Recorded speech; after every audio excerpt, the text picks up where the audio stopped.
when I scroll social media looking for the latest trends on how to lose fat, I often see messages like, eat more, not less. Don't skip meals, but eat only when you're hungry. You don't have to give up desserts, but only eat them on cheat days. Don't count calories, but you have to count your macros. Or my favorite, you can eat whatever you want, whenever you want, but only until you're 80% full, which is very difficult if you're eating processed food that drives you to overeat past the 80% mark. These messages are confusing and often contradictory without a clear explanation or the right framework. So these messages are simply not true for all women and therefore should not be used as a blanket solution for a woman at every stage of her life. I'm going to share with you today 3 that can help you kickstart your journey and start taking the right action today. Welcome to Losing Fat on Plants. I'm Jennifer, the creator of the Hersul Fit Fat Loss Program that helps menopausal women with a sweet tooth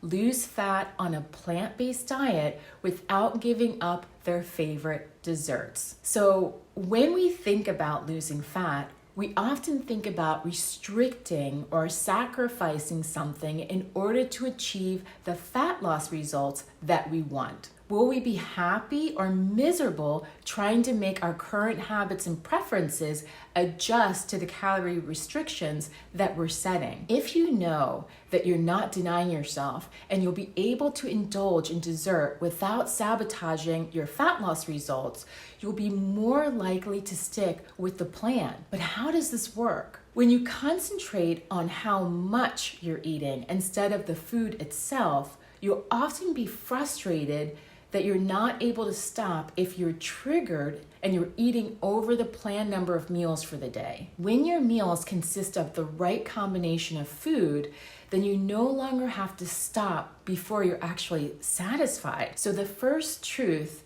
about fat loss is it's more about what you eat than how much. Being mindful of the energy ratio, the amount of calories per 100 grams of food, then you can increase the amount of food with less calories per gram and satisfy your hunger without exceeding your calorie requirements for the day or per meal. Using the rule of thirds, you build your plate about 1/3 with low-calorie veggies, 1/3 with fibrous veggies, and 1/3 with starchy veggies that will help you to curb your appetite and stop you from overeating.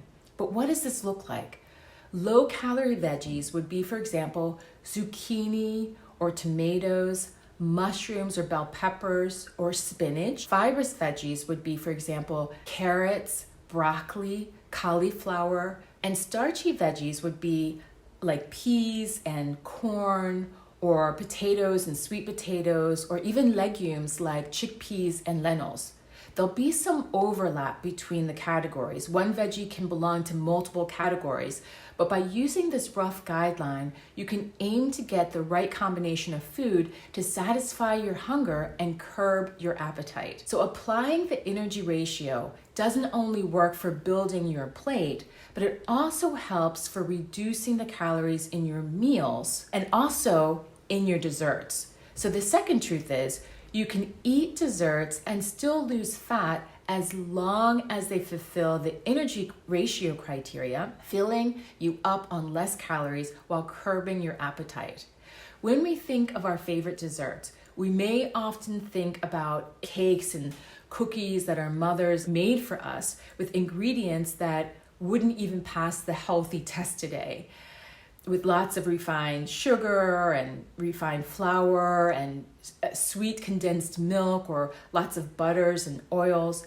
They were really good and often attached with really nice memories. Apple pie with a buttery crust or a cinnamon roll with gooey brown sugar and butter.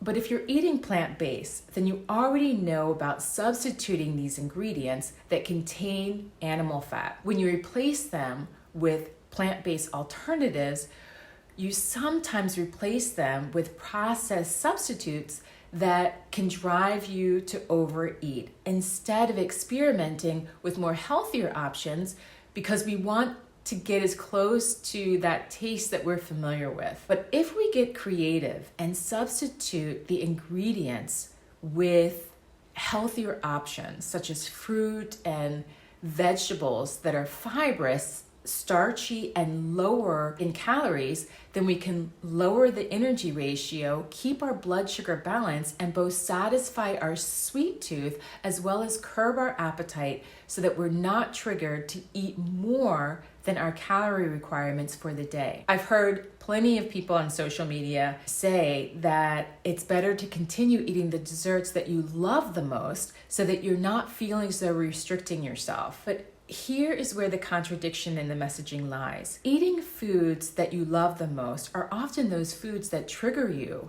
and make it harder for you to stop overeating. So if you want to continue to eat food that triggers you and has the potential to drive you to overeat and gain fat, then you have to create a system to limit your intake in order to prevent you from getting triggered and overeating. Otherwise, make your journey easier by avoiding any triggers and instead substitute wherever you can.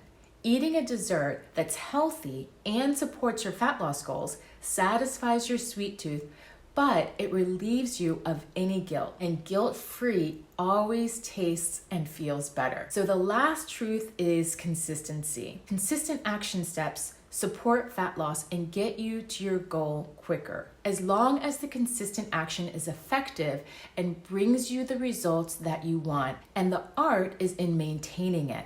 Creating routine that you can execute with ease and that has a positive impact on your goals is the sole essence of your fat loss journey. There are lots of trends and action that you can follow, but if it's too complicated or it requires too much effort, you can be sure that you're likely to quit it soon. Those activities that we do automatically are the ones that we do without thinking. They're like second nature. By automating them, we're sure to continue them and stay on track, and then it's just a matter of time before we reach our fat loss goals. You create behavior skills that will help you stay consistent with the right action that brings you quicker to your goals. So in summary, the first truth is prepping our plate with 1/3 starchy veggies, 1/3 fiber, and 1/3 non-starchy veggies will help us to increase the volume of our meal, satisfy our hunger without raising calories above our requirements for each meal or for the day. This calorie management tool is a game changer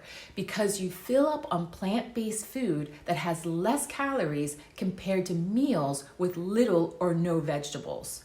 And by doing so, you create a negative energy balance and lose fat without denying yourself food. Number 2, we can eat desserts as often as we wish as long as they fulfill the energy ratio criteria, which means that they are made up mostly of fruits and vegetables and also whole grains that contain low calories and fiber, which balance our blood sugar by slowing down the absorption of sugar or carbs into our blood, curb our appetite, and reduce overeating. And lastly, consistency keeps us on track and gets us to our goal much quicker. A good routine keeps us consistent by automating our action through easily executable steps.